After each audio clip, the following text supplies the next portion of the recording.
Nabi Shallallahu Alaihi Wasallam telah bersabda,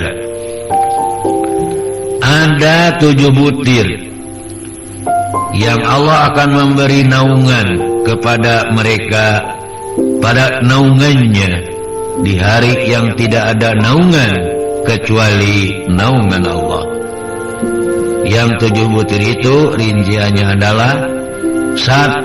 Imam yang adil, 2. Pemuda yang cenderung beribadah kepada Allah, 3. Seorang laki-laki suka berzikir kepada Allah dalam suasana sepi sampai-sampai kedua matanya mengalirkan air mata atau menangis.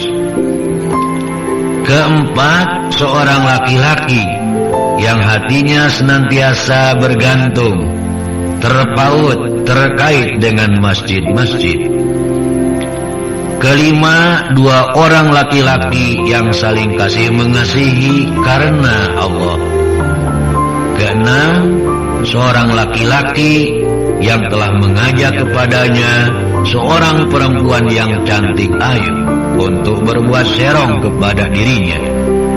Lalu laki-laki itu menjawab, sesungguhnya saya takut kepada Allah akan melakukannya.